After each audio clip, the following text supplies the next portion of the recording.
Orbe, reflexiones de nuestro entorno. Un programa de la Universidad Autónoma de Ciudad Juárez. Orbe, reflexiones de nuestro entorno.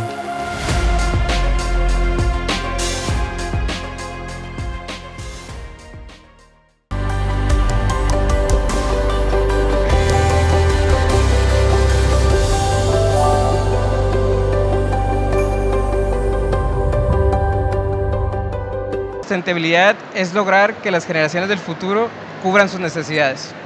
Y esa definición, que al principio parece un poco vaga, ¿verdad?, empieza a demostrar la complejidad del asunto. ¿Cuáles son tus necesidades? Pues necesitamos agua, necesitamos comer, necesitamos casa, necesitamos educación, necesitamos trabajo.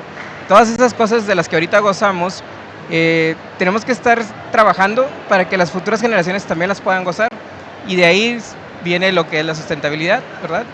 Esta sustentabilidad solo la vamos a lograr si todos los actores, ¿verdad?, nos ponemos de acuerdo y tomamos acciones que realmente pues, nos la van a garantizar. Fíjate que yo lo veo quizá un poco desde una perspectiva de papá. O sea, uno como papá busca dejarle algo a los hijos. Claro. Pues la casa, digo, quizá no una fortuna, pero al menos algo que les ayude a no empezar desde cero. O por lo menos empezar desde una posición más ventajosa que la que uno empezó. Y eso es, digamos, un poquito, así es como yo entiendo un poquito esto de la sustentabilidad, pero a nivel de generaciones, ¿verdad? O sea, yo quiero que la siguiente generación, pues que además de ser mis hijos, estar metidos mis hijos en esa generación, pues las siguientes generaciones puedan apreciar lo que les dejamos. No que digan, chin, se lo acabaron todo, ¿verdad? O sea, ya no nos dejaron nada, no nos dejaron agua, no nos dejaron árboles, no nos dejaron nada. Y yo siento que esa visión, esa cultura, pues es algo que tenemos que empezar a fortalecer, ¿no? O sea, ¿cómo hacemos las cosas de tal suerte que a los que vienen detrás de nosotros les vaya mejor, les sea más fácil, ¿no? Claro, claro. Sí, ¿cuántas veces no hemos escuchado a nuestros papás decir, cuando yo era chico, yo podía hacer esto, yo hacía estas cosas, ¿no? Y luego nosotros nos preguntamos, ¿dónde quedó ese mundo donde mis papás vivieron, ¿no? Claro, ha habido un desarrollo económico, ha crecido la mancha urbana y entonces ahorita lo importante es eso, ¿verdad? ¿Qué rumbos vamos a tomar? Yo, por ejemplo, hablando de esto, yo recuerdo muchas veces que mis papás me contaban que la primera casa donde nosotros vivimos, pues eran campos algodoneros, ¿no? Ese era característico el cultivo de aquí de la ciudad y de hecho fue muy importante para la economía local. Y después, pues se fue sustituyendo por otras actividades.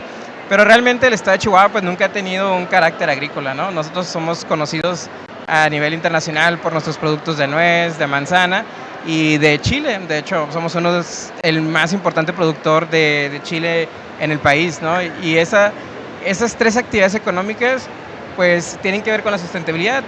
Por un lado, ¿verdad?, porque requieren recursos naturales para ser llevadas a cabo. Y esos recursos naturales los tenemos que cuidar, tanto para que esa actividad se lleve a cabo como para que nosotros los tengamos disponibles. Aparte, pues influyen económicamente hablando, ¿verdad? Si nosotros dejáramos de tener estas actividades sería un gran impacto para nuestro estado. Muchas personas dependen de estas actividades y pues culturalmente hablando, ¿no? ¿Cuánto no aportan, por ejemplo, los diferentes tipos de chile que tenemos como chilaca a la cultura y a la identidad de nuestro estado? Sin ellos, pues se pierde un poquito todo esto. Claro, fíjense amigos que nos escuchan en Orbe, pues una de las cuestiones que siempre hemos insistido es la importancia que tiene pues el que de alguna forma liguemos nuestro desarrollo económico con la conservación y con el mejoramiento de nuestro entorno natural. Y en este sentido la agricultura siempre ha estado en el ojo del huracán, porque, bueno, uno cuando piensa en agricultura a veces piensa en desmonte, piensa en llegar y arrasar con todo lo que hay para poner. Y quizá en alguna época del desarrollo tuvimos esa mentalidad. ¿Sientes tú que hemos cambiado, que se ha evolucionado? Sobre todo quiero algo que a lo mejor te resuena un poco más desde tu perspectiva profesional. ¿Qué tanto la tecnología, la innovación, la ciencia nos ha ayudado a movernos más hacia hacer una agricultura menos depredadora y más sustentable?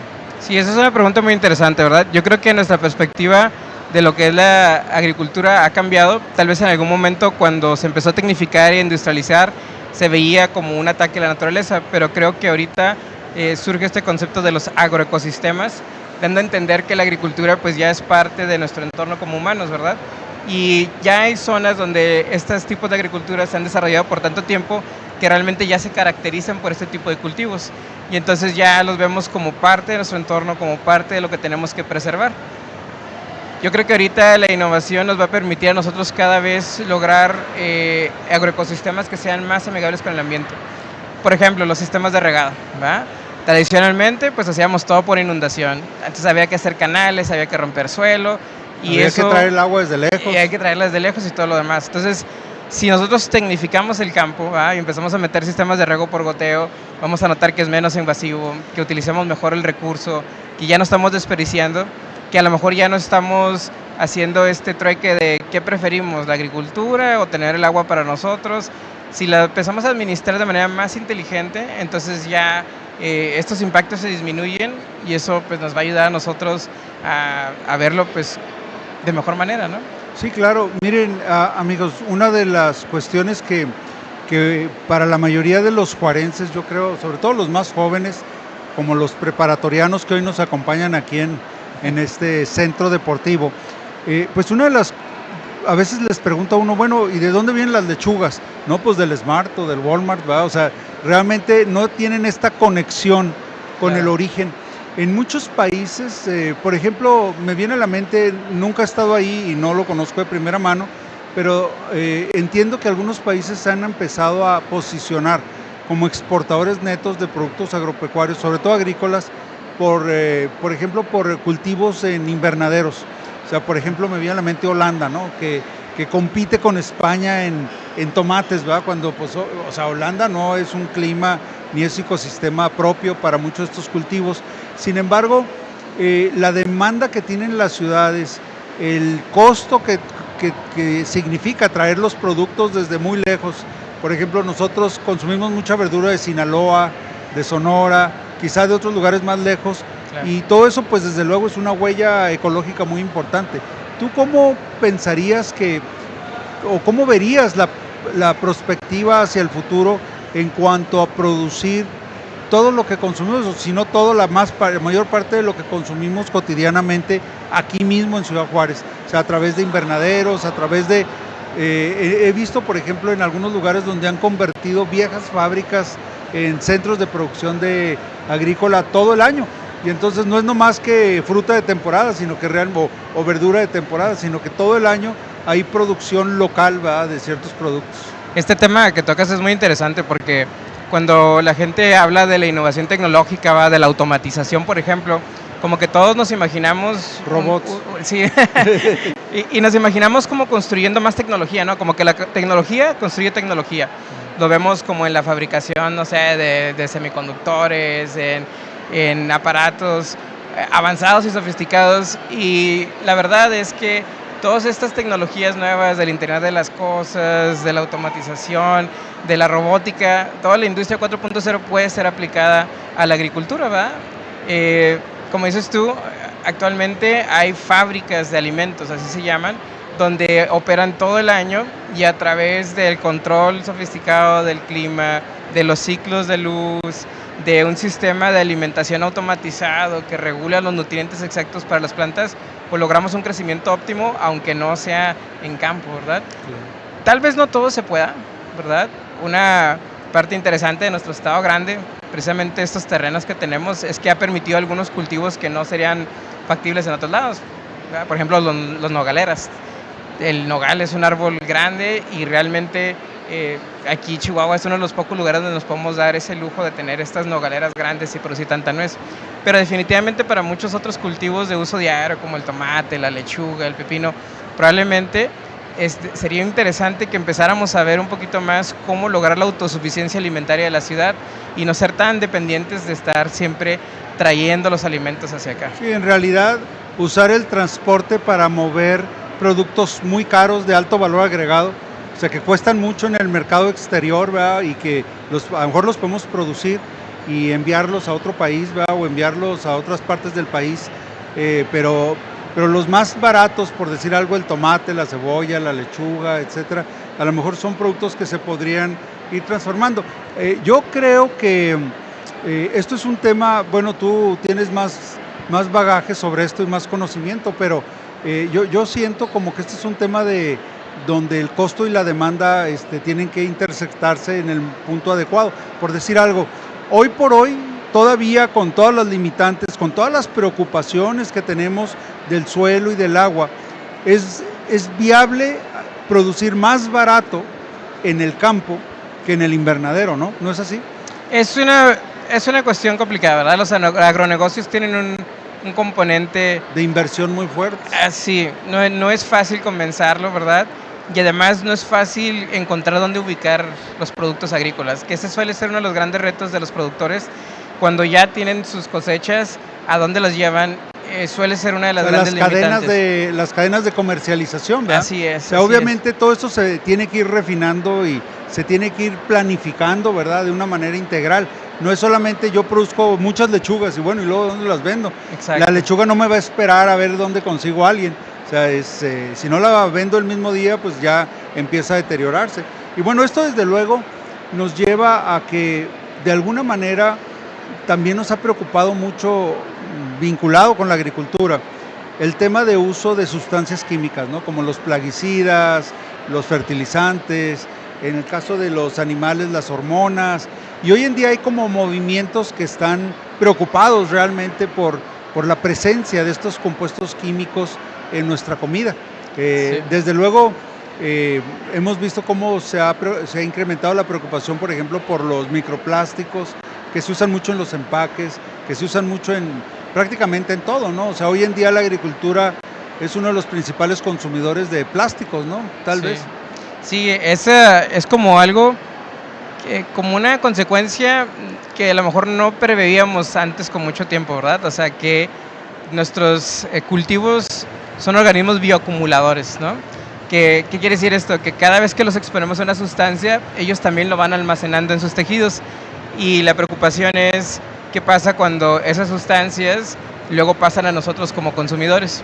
Y ese es un área donde yo pienso que realmente tenemos que hacer un avance significativo. Ahorita que ya tenemos los métodos para detectar y cuantificar estas sustancias, nos hemos dado cuenta de lo alarmante que es a veces qué tanto están acumulando nuestros cultivos. Entonces, al final de cuentas, pues no queremos terminar envenenando a nuestra propia población con lo que se supone debe ser bueno para ellos, ¿verdad?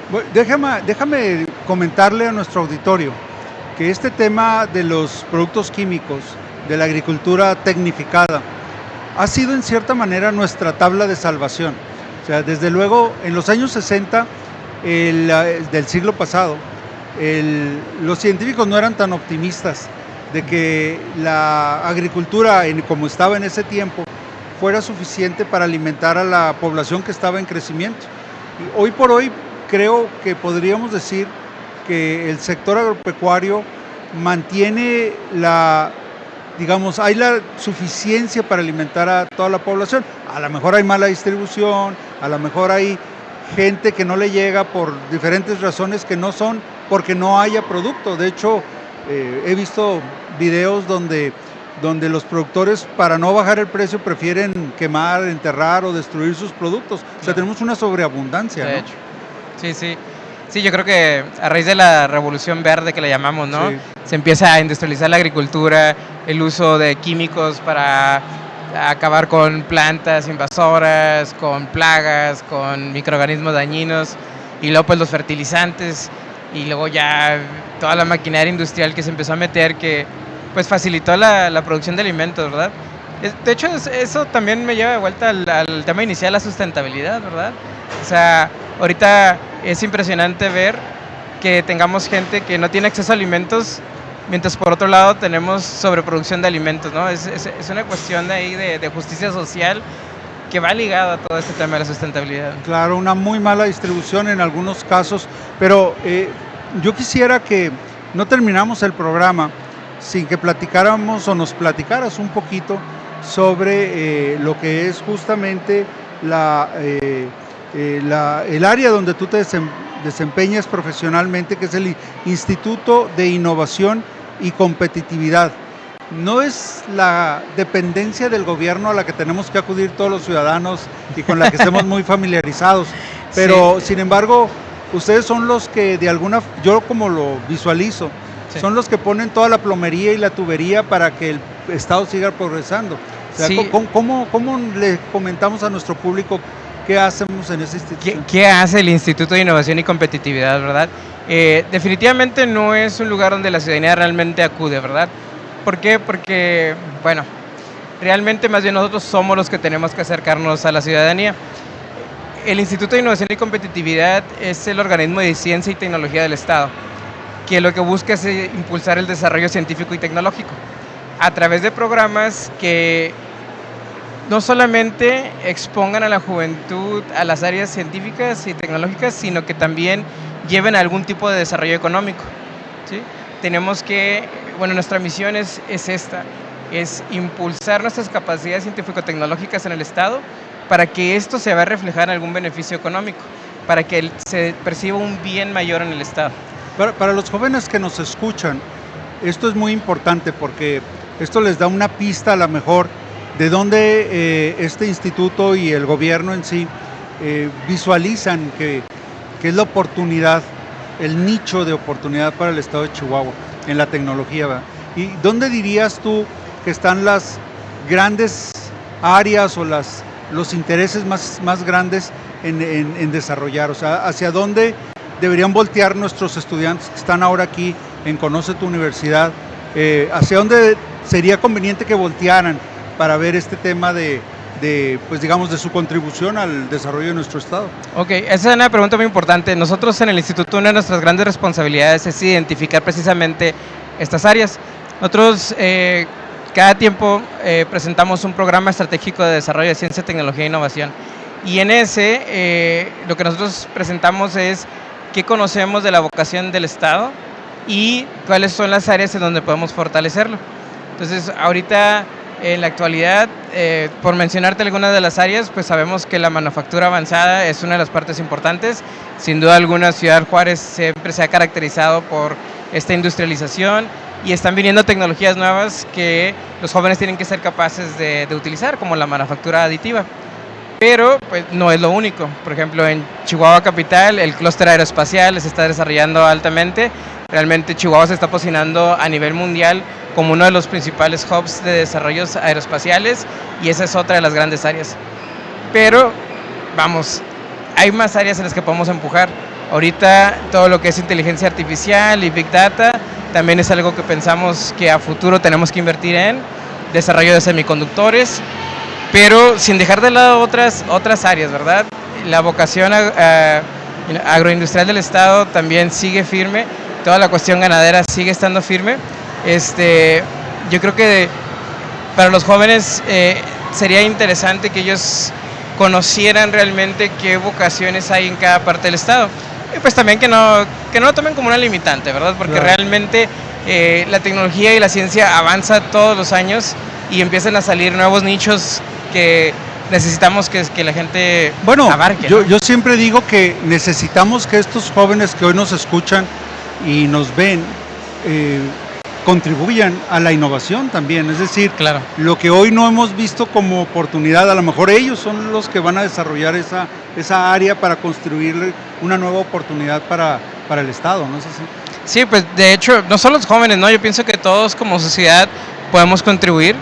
Mira, te cuento rápido de un programa que estamos ahorita trabajando, que acaba de cerrarse la convocatoria, que es el Fondo Estatal de Ciencia, Tecnología e Innovación.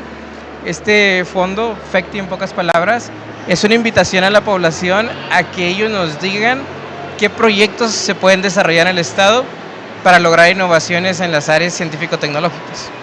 Este proyecto se enfoca en 4 áreas que nosotros consideramos fundamentales. Uno es el desarrollo de talento. ¿Qué nos hace falta para que nuestras juventudes, para que nuestra sociedad tenga las capacidades que se necesitan en el Estado para desarrollar todas estas innovaciones? Infraestructura. ¿Qué nos falta? ¿Qué necesitamos? También tenemos otra área muy importante que es la innovación. Personas que ya tienen algunos emprendimientos pero que necesitan mayor tecnología para que éstas se desarrollen. Entonces, lo que es interesante del programa es que el gobierno del Estado tiene líneas, pero realmente es la población quienes nos dice, estos son los proyectos que nosotros queremos desarrollar. Y si son proyectos que están bien fundamentados, que realmente tienen sentido y que vienen de personas que saben lo que están haciendo, pues se pueden beneficiar para obtener un recurso económico para que se lleve a cabo. Entonces creo que todos necesitamos ahí echar nuestro granito de arena. Pues te agradezco muchísimo el que hayas compartido con nosotros, con nuestros micrófonos de Orbe, esta mañana aquí en este entorno tan pues digamos tan optimista, ¿verdad? De ver tanto joven pues que está interesado en conocer la universidad y que hayas comentado con nosotros algunos aspectos tan importantes como es este de la agricultura sustentable, pero también sobre la innovación que se está impulsando, ¿verdad?, en el estado de Chihuahua. Yo les doy las gracias a nuestro auditorio por habernos escuchado el día de hoy. Los esperamos la próxima semana con un nuevo episodio de Orbe, reflexiones sobre nuestro entorno. Yo soy Adrián Vázquez, coordinador del Centro de Ciencias Atmosféricas y Tecnologías Verdes en el Instituto de Ingeniería y Tecnología de la Universidad Autónoma de Ciudad Juárez. Nos vemos la próxima semana. Muchas gracias, Arturo. Muchas gracias por la invitación. Orbe, reflexiones de nuestro entorno. Esto fue una producción de la Dirección General de Comunicación Universitaria de la Universidad Autónoma de Ciudad Juárez. Orbe, reflexiones de nuestro entorno.